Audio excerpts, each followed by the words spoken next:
for him. They're going to go nuts when he hits this thing.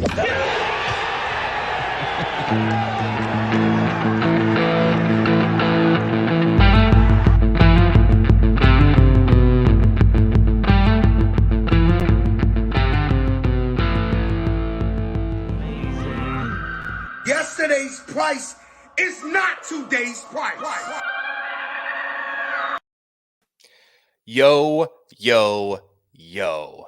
Welcome in, golf fans. It's Monday night, 7 p.m. Eastern. We're coming to you live a little early tonight, streaming to you and your screens, whether it be your phone, your television screen, your desktop. I'm happy to be here. My name is Joe Idoni. At Tour Picks is the spot where you can follow me on Twitter. And this is the Preferred Lines podcast. Each and every Monday night, we host a golf gambling club meeting. We talk about the event from the week prior. We preview the course. We give some sort of statistical analysis and players that we think are best suited for success for the upcoming week's event.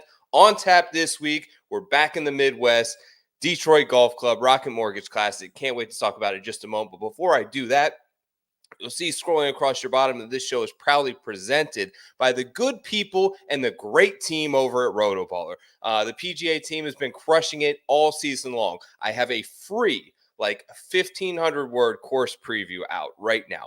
Go check it out. It's on my Twitter feed. Click the link. Won't charge you a cent. I have a free top 10 power rankings out now, detailing 2 paragraphs on 10 players in the field, guys to look out for that I think are well suited this week. I will have the premium stuff out later this week. You get access to not only myself, but the other members of the deep roster that we have over at the Rotoballer PGA team. The promo code you want to use is LINES. That will give you any 10% discount off any weekly, monthly, annual subscription. We'd be honored to have you join the team. Thanks as always to the team over at Rotoballer. Now, let's get into it. We're starting this show early this week. We have a big hockey game 7 tonight for the Stanley Cup down in Sunrise, about 30 minutes from me. I brought a guest who's been kind of on the Peas bandwagon with me this year. He's a friend of the program, rejoining me on Preferred Lines tonight to preview the Rocket Mortgage. Welcome into the show, Matt Gannon. What's up, dude? Thank you for having me. As always, happy to be here. Huge night. Of course, it's Rocket Week. How could we not be excited for Rocket Week? But more importantly, Peas Game 7, big week. Happy to get it started tonight. Game 7. How you feeling? How are the vibes? I know you're not in Florida tonight. Are you in New Jersey? We are in New Jersey, but yeah, okay. The vibes are Boots vibes on are high. Ground, OG legend in the making. Second week in a row, you're at the Travelers. How are we feeling about the chances for the Florida Panthers tonight, Game 7? Give me a prediction. I mean, it seems like I feel like you probably agree with it. The consensus is switched to we're gonna blow it. It's had the 3-0 lead and now we're screwed. But last week it was how are the Oilers gonna get a game? And then everyone's forgetting that happened. So I think we're fine. Back in Sunrise, I think we got it done. I think we'll get it done. Yep, got to clean up some sloppy mistakes. 4-2 Panthers hoisting the cup. Fort Lauderdale Elbow Room will be packed tonight. Rocking as always. But let's talk about your experience at the Travelers. So, I don't know how many times I can come in second place to Scottie Scheffler this year. I think you're on that boat as well. Yeah. We were sweating Tom Kim late into Sunday, took it to extra holes. But once again, for the 6th time this season, the man, the king of the PGA Tour, Scottie Scheffler, reigns supreme. How was the event in person? What were your lasting sort of impressions? Yeah, the Travelers, as always, is a great event to just watch from a fan point of view. And usually I'm out there early week and doing hardcore research, as you know, just the course. But it was a pure enjoyment week, with the boys watching the event. But Travelers is always fun. I think all the TPC designs are built to host fans and have good viewing angles for golf fans, opposed to some other golf courses. So it was fun. Yeah, obviously Scottie got that done. I was on the Akshay bandwagon. I wasn't with TK like you, but it was a great sweat because me and my buddy had Akshay, and then BK and Adam had TK. So it was just a good sweat. We got lucky that we had both of our guys in the final group, and obviously it didn't go either of our way. But not going to complain. We lost to Scottie. It is what it is. Had our bullets there.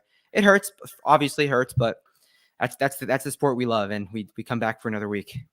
Yeah, and it's the nature of the business. Like you said, we're right back here with another week with another tournament to cover. It's interesting. Scottie in dominant fashion at another TPC course. His game seems to travel everywhere, but I didn't know if you had a chance. You may have been like getting in the car, you leaving the facility, but catch some of his post round pressers, and he made an interesting comment. Basically, someone asked him a question on whether if it's like underrated the difficulty of trying to win in like a Birdie-fest type tournament when you know that you absolutely cannot make bogey and you have to keep the gas pedal down at all times. And he kind of had an interesting take on it, and it sort of, I think, was a backhanded shot at Pinehurst a little bit, where he said essentially that you can get away with you can get away with faking it around courses like Pinehurst, but you can't get away with faking it around these courses like the Travelers where you have to go out and make birdies. I kind of disagree with him there and kind of think Yeah. opposite side of that. Where did you hear that? What were your sense, and do you have any sort of take on sort of his impression of what is the more difficult tournaments to close and play well at? Yeah, I mean, I definitely did not hear that because I was in the car, but I feel like that contradicts what he said pre-tournament because he talked Yeah, pre-tournament about how perfect you had to be at Pinehurst from like you had to there was a 5-yard landing area into greens that you had to hit. So I feel like that just contradicts what he said pre-tournament. Yeah, no real take about that since I didn't hear it, but kind of weird that you said that because what are you doing, Scotty? That just doesn't make any sense. So I think yeah. it's much harder to close a major difficult venue than it is a Birdie-fest crapshoot, in my opinion. Well, we had those two really difficult courses in a row between Memorial and the U.S. Open, and now we get this sort of the style of play where we see Travelers, where we see Rocket Mortgage, where we see the John Deere Classic and tournaments that we're familiar with guys shooting in the low 60s. They're all sort of similar. I know Detroit Golf Club is not one of them, but it almost feels like a TPC setup in a way Right. with very generous fairways. You've got to go out there and make a lot of birdies. There's not a whole lot of penalties in front of you or bogeys to be made. It's interesting that these courses, all kind of relatively in the Midwest or the Northeast, but it's the difference is just water, and it's like a resource Right. that is like Right. overutilized, I feel like, by these courses. And those Travelers seem to play so soft. Rocket Mortgage always plays that way. John Deere always plays that way. And it's like aesthetically a thing that I think when they set up a lot of these TPC courses that they think people want to see this lush green looking golf course on TV. But is it just the sickos like us that want to see a little brown out there and a little bounce and a little Yeah. firmness on the greens? Because I like to see golf players challenged. Yeah, I mean 100%. I think we're in the majority with that take. At least in our bubble, we're in the majority. In the So, bubble.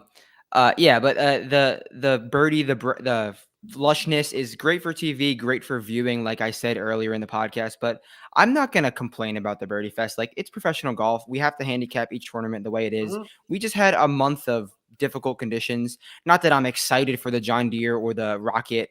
Actually, no. I mean I am excited. We both Yeah, are. of course we But are. it's like it is what it is. Like we get our Birdie Fest. Not every course is going to play to an even par winner. Like I'm not one to complain. You want to find the winners? Let's find the winners. Like it is what it is. Yeah. So winning the tournament, obviously you played better than the other players. You can contextualize that because everyone played the same golf course. I have a hard time sort of contextualizing some records that are getting brought up now with Scotty and Tiger, but really like it kind of centers around the Cam Young 59 thing. Like, how do you put some context to that accomplishment of a 59? Obviously, it's really hard, but it's impossible at some like statistically Right. impossible at Muirfield Village. It's impossible. It's not, but theoretically in my mind, no one will ever do it at a course like Pinehurst #2. But it's highly possible at a course like TPC River Highlands. We saw Patrick Cantlay do it as an amateur. We've seen Jim Furyk shoot 58s. It happens a lot. How do you contextualize that, like in the history books? Because to me, it's like no other sport has that variability where you can put a scoring record in the NFL or in the NBA, and you can build around. Yes, it's sort of it was different in the 80s than it is now, but it's the same court, it's the same ball, everything's the same.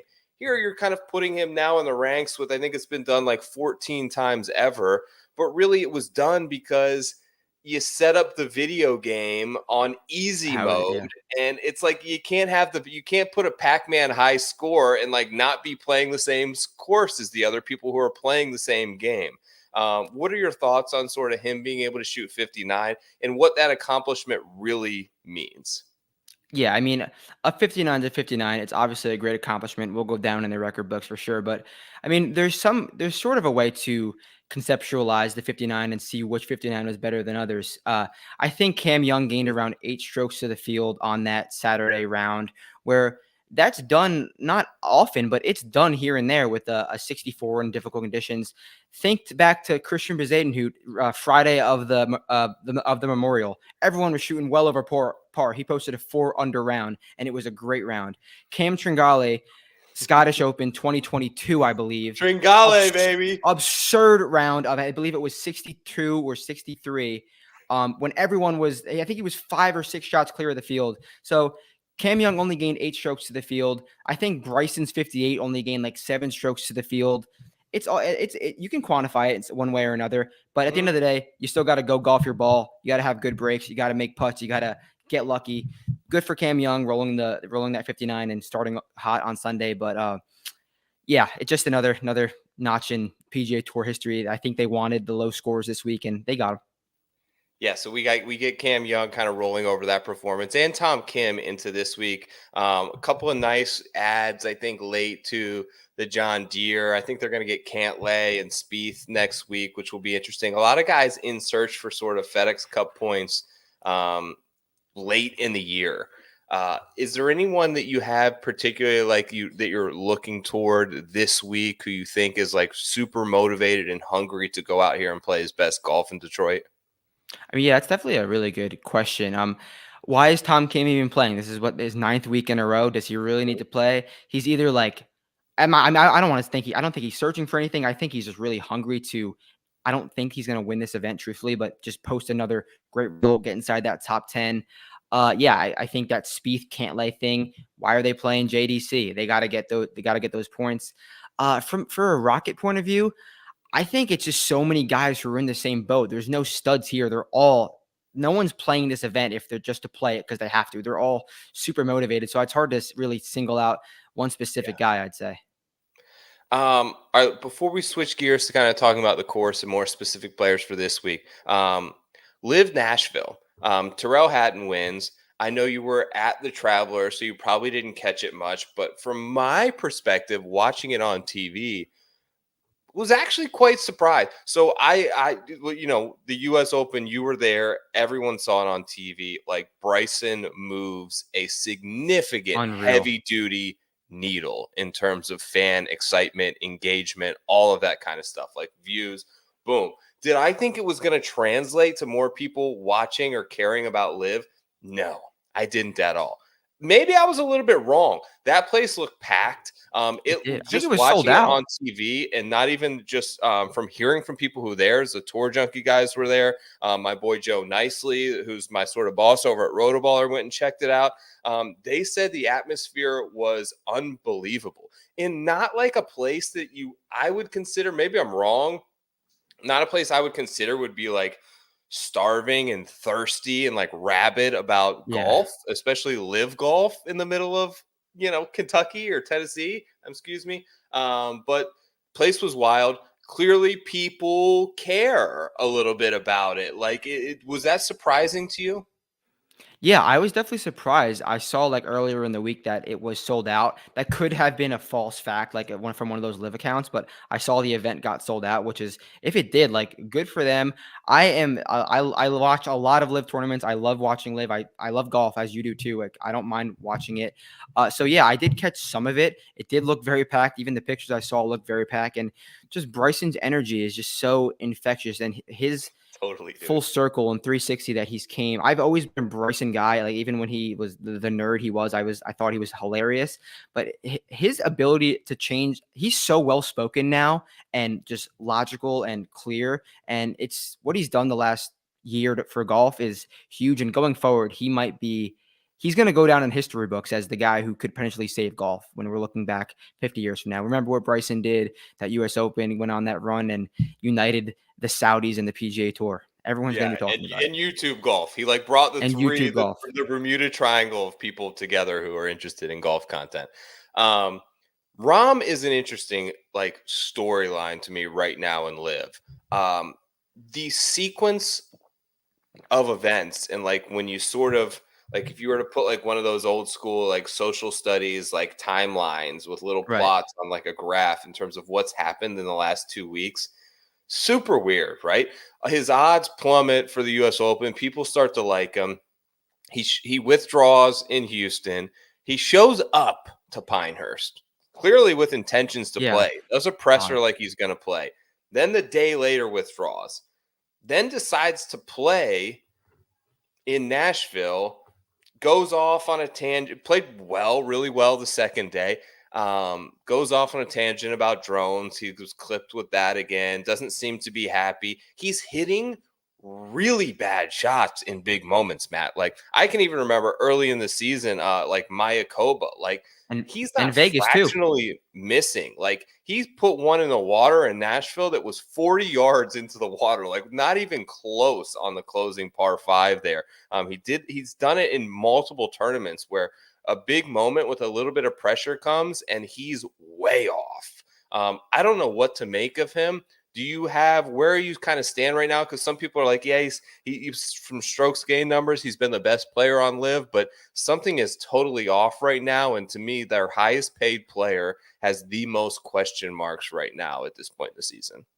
Yeah, I actually bet Rom last week at 11-1 on Live, so I was definitely tracking him and seeing what he was doing. But The best number you've gotten like, all season, right? right, right. Yeah. So, he, like you said, put one in the water, and he did the same thing on Thursday too. He bogeyed both par fives, which should be layups for Jon Rahm, especially in a majority of the live setups.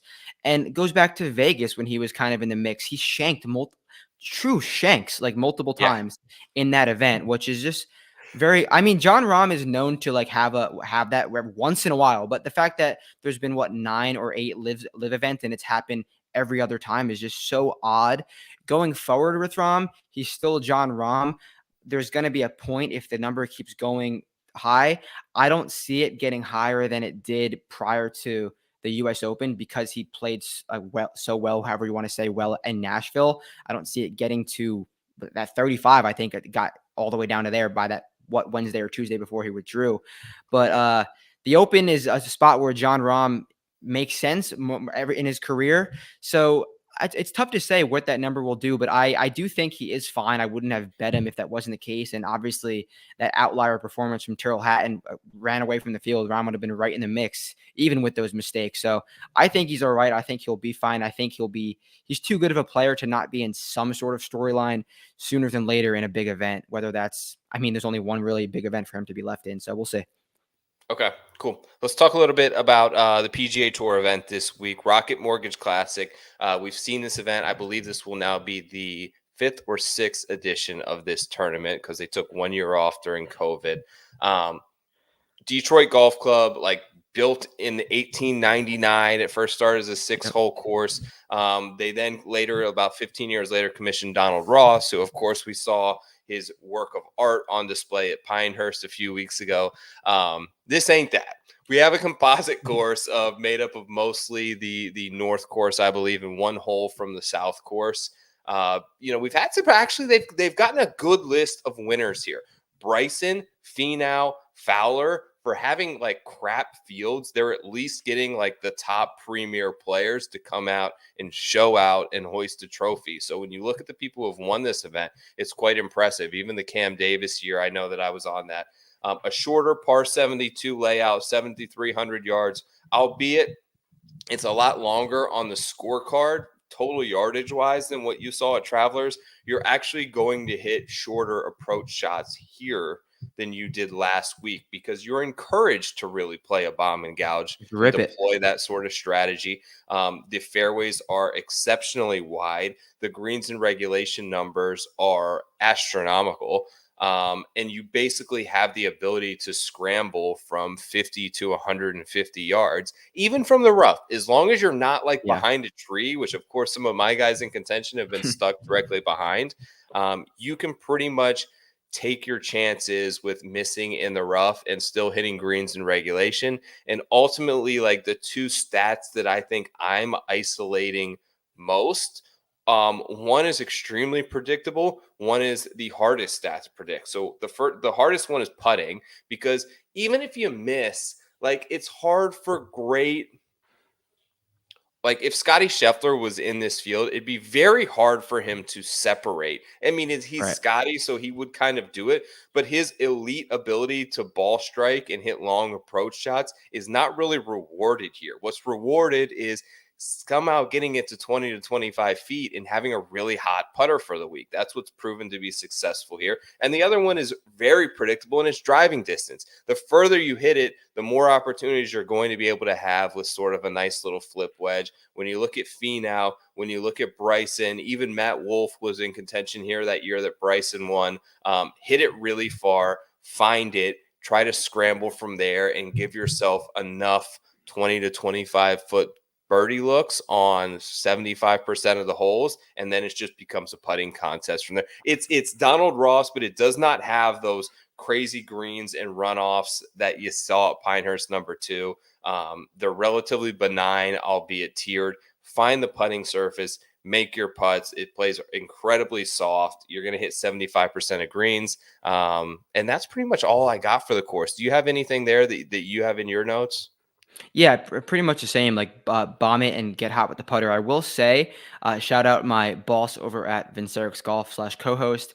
He gave me the stat, and then I looked and confirmed it. The last 5 winners, so every winner at JDC has been no worse than 4th in tee to green. So the good tee to green ball striking game has gotten rewarded, and that kind of shows with those elite winners. So although I mean, I still want to be in the camp of be a bomber off the tee, be good with the putter. But that kind of confirms that we can go with what we're touting in the week, the good ball striking form that could play and that could lead to some success. But I don't think this is a week where you could take shots for sure. Don't be scared to make a big card, go down with some long shots. I probably won't finding me betting the top of the board, even though some guys have won. But I mean, Ricky won in elite form last year. Bryson was the class of the field, and he was 7-1. And then Tone, obviously, you get Tone on some Midwest Birdie-fest. That's his jam. So Yeah. I don't think that's going to be the case this year. Question regarding like, how do you feel?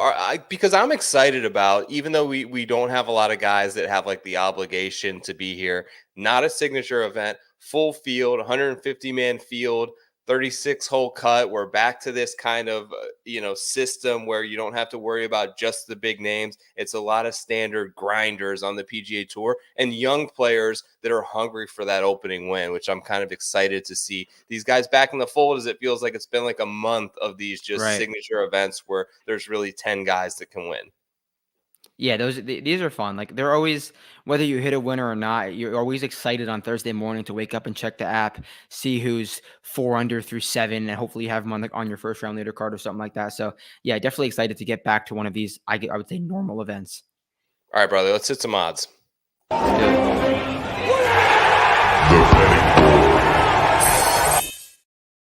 Okay, bringing in the odds checker grid here. Tom Kim, off a playoff against Scottie Scheffler, is going to be your favorite to win the Rocket Mortgage Classic. He is 14-1. Cameron Young, Mr. 59 in the record books, is 16-1.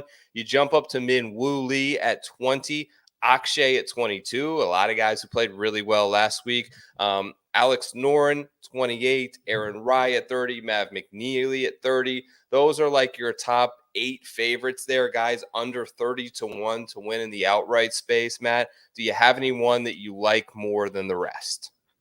Yeah, I mean, I think I can see myself maybe getting to one of these guys in the 20-30 range and then making a card of bombs, which I usually do in these types of events.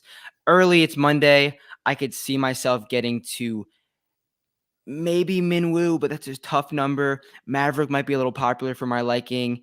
And yeah, maybe go back to the well with Akshay, but I don't love him in like pure Birdie-fest. This is a decision that will be made by Wednesday, but those are my 3 early leans if I had to make one up here. If I had to make you pick between Minwoo or Cam Young, who would you take?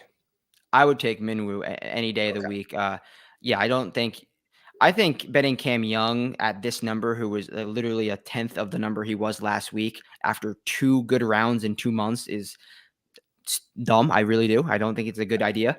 So that's what I'll say on Cam Young.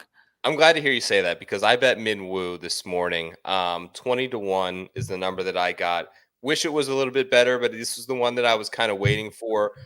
Refreshed Min Woo Lee. Would love to see him get his way into some of these signature events. I know you had talked Yeah, about he it needs last it. week over Webb Simpson and get that invite on someone that the fans actually want to see play golf.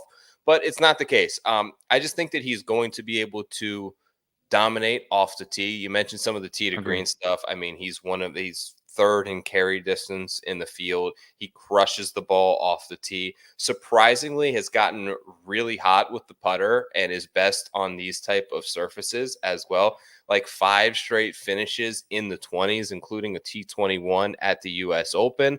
A little bit worried that his approach numbers aren't fantastic from this sort of 100-yard range. But I think that he can get around that just by hitting it really far and turning a lot of these par fours into like 75-yard shots out Yeah. of the rough, which is not something that we see a whole lot on the PGA Tour. So there just isn't a whole lot of data on those numbers. It's a unique strategy that I think that you can deploy around this course.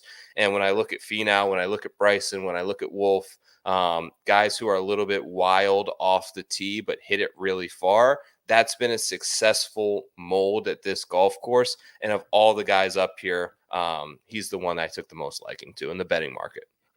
Yeah, Minwoo fits the bill of that driver putter guy for sure. Once he gets recently his iron play has been spotty, which is like I would say that's good for Minwoo terms because it's usually downright bad. So he's kind of the profile that Wyndham Clark was before he became a U.S. Open champion. He was just that driver putter guy who had that poor iron play. And if Minwoo can figure out that iron play, he's going to be a top 10 player in the world without a doubt. So yeah, and especially in a field like this where there's no real elite iron plays in here, players in here, why not give him a shot? I think you might be convincing me to start up there too. Cam Davis, real driver putter type guy too. Yeah. But real quickly on DFS, so Akshay's 9,800, which I think is like a glaring price thing that I think a lot of people are going to gravitate toward. For instance, like Minwoo's 10-5, and they're Yeah. right around the same odds. Alex Noren, who's there at 28-1, is priced at 10-2, but you can get Akshay at 9,800. Do you think he's going to be a really popular option, or do you think a lot of people see it like you do, where just the volatility makes him a tough option to click back after a really good week where he kind of grinded his way to a Sunday finish?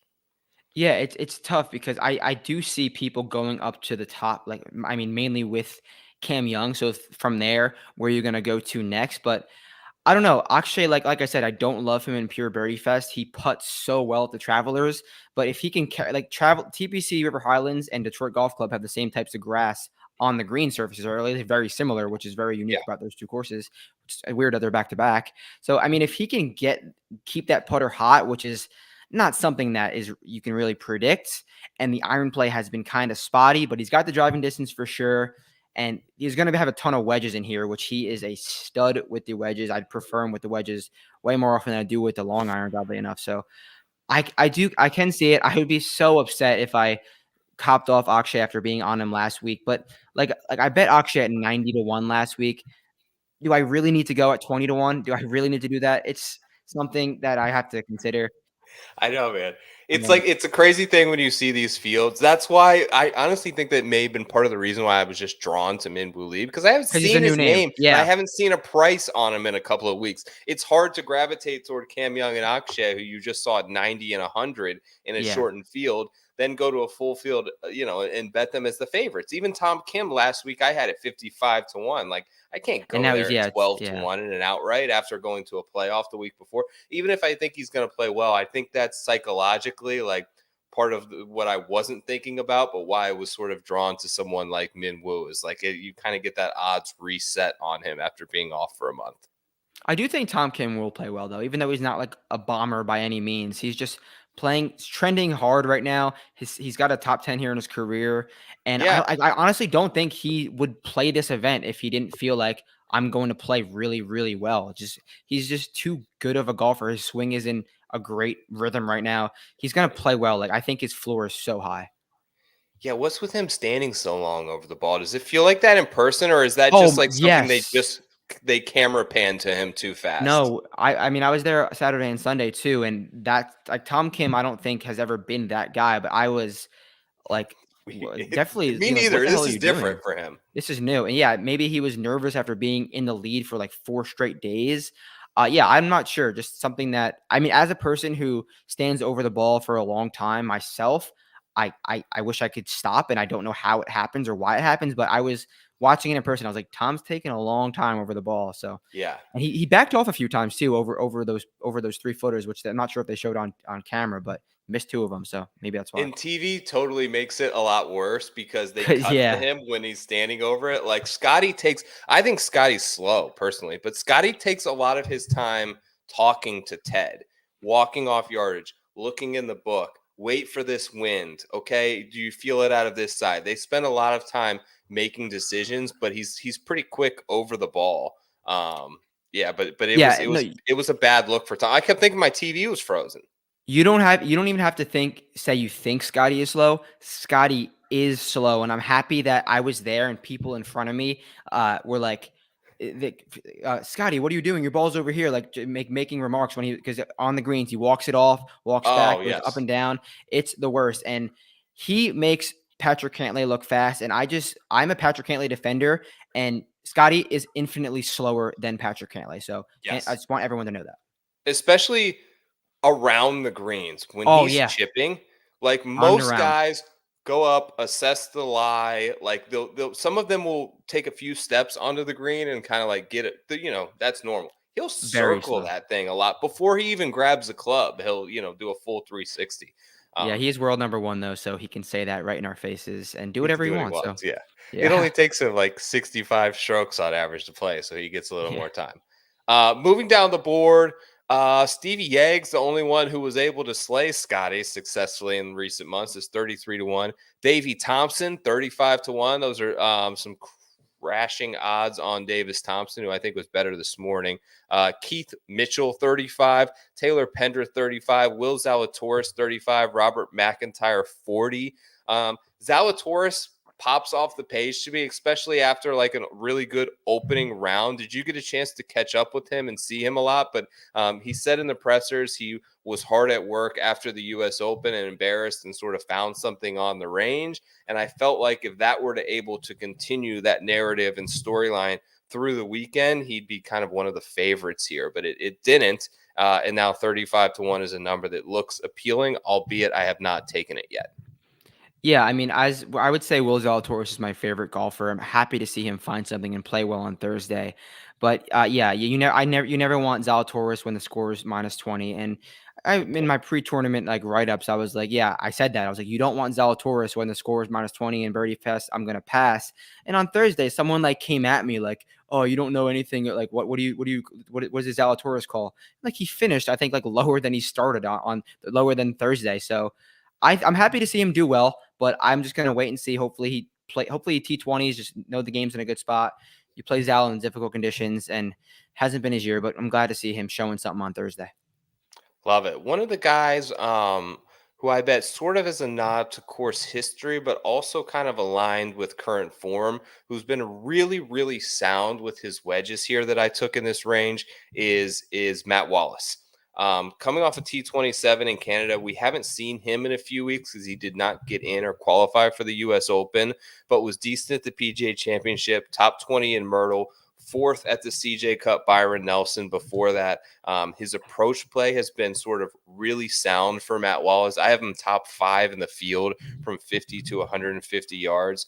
Strokes gained total numbers are top 10 in the field over the last 36. So he's doing it consistently. 55 is kind of an awkward number from someone like him, but a 10th and a 12th in 2 of his last 3 appearances at this tournament. He seems to be fresh. He seems to be picking his spots on the schedule that suit him and coming into those events with sort of a refreshed mindset, which he's talked a lot about this year in changing some of the psychological stuff that he was dealing with off the course. seen benefits turn around in the game. That was one that I pulled at 55-1. Any thoughts there? Yeah, Matt Wallace, he was the favorite at the KLM Open last week, and he had a comfy T14, gained around Yep. 6 strokes ball striking. Did the same thing in Canada, I believe, gained about 6 strokes ball striking. And what's another Mhm. course where you can bomb it all over and make birdies? Mexico. He was the 36-hole leader there. So I am fully aligned with you there. Love Matty Cool. Dubs this week. Haven't made any bets yet, but I think I can get there. It makes a ton of sense. Okay, let's move down the board a little bit, kind of into long shot range. You mentioned this is a tournament where you can hit these. We've seen it happen before with Cam Davis. Ton of names in this range. Svensson's odds have crashed, courtesy of Ryan Baroff this morning, tweeting out the hundreds. Fox is here. Griffin at 60-1 plays well in these kind of courses. Taylor Moore, you got the young kid Michael Thorne Bjornsson, Nikolai Hojgaard, Sam Stevens, Bo Hostler. These are names in the 60s, 70-1. Van Ruyen, Rogers, Hodges, Cam Davis, a previous champion, Hubbard, Dunlap. Do you got any guys? I rattled off a bunch there, I know, Matt, but anyone that you kind of like in the value range of either betting or from a DFS perspective? Yeah, I love Nikolai. The last time we were in Yeah, a me shit too, man. field, he was 18-1 in Mexico. I know it didn't go well. But this is a great number. The T50 at the US Open, I think it was around T50, is gonna go well under the radar because he was in the T20 in the top 20 the entire week. He kind of had a bad Sunday because I bet him at like 350-1. And the dude is a bomber. He can make a ton of birdies. He's a DP World Tour champion. Like he's beaten the best players in the world multiple times. Ryder Cupper. This is a disrespectful number on a guy who can win. Nikolai, let's go. He can if he was if he was 30-1, no one would bat an eye. So this is a great number. Love that. Saw you tweeting out some stuff about. Did you send some stuff out about Daniel Berger? Yeah, he's just striping it. His Yeah, best ball striking kind of week is, isn't since he? like 2021, I think. I know. He rates out incredibly well in the stat model that I ran. I don't know how much of that is pulling data from like pre-injury. I don't think much because I really went short term, like 20, 24 rounds on a lot of it. But I have him ninth total in the model. He's either 90 to 100-1 in the betting markets. He's $7,000 even on DFS. You feeling Daniel Bergs? I struggle to trust the short game and the putter, especially when you're gonna have to roll a ton. And not that he's a bad putter by any means, but it's just like as you know, as a golfer yourself, like after not golfing for a long time, the short game is the last thing to come around. I know he's played a while, but we really just haven't seen it yet. So, but there will be a time where it does come around. Maybe you want to get early. This is a great number on him. Yeah, so no, I probably won't get there. It's just because that 20 under number with the putter scares me for Berger, but I think it's a great number. Longest player in the field, Luke Clanton, should be Stud. probably correct. Stud. Where is Goddard up in that longest player in the field rankings? Let me Well, see where I have I mean, Goddard up. Clanton makes sense for that stat, but it's definitely only one tournament of data. I would It's say. only Yeah, 100%. Yes, it's driving distance and it's from the U.S. Open, which he probably got a ton of roll on. yeah. Goddard up is 16th in driving distance that I have. Okay.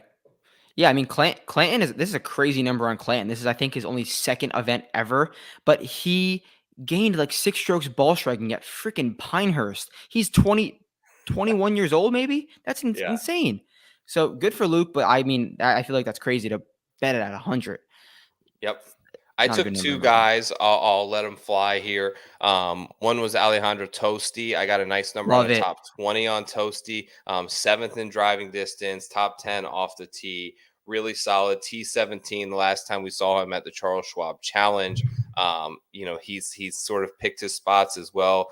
Made the weekend, I believe, at the PGA Championship. Had that run. What was it? Heritage that he played really well. And Houston. Houston. That's it. Yep. That's a bombing outs course.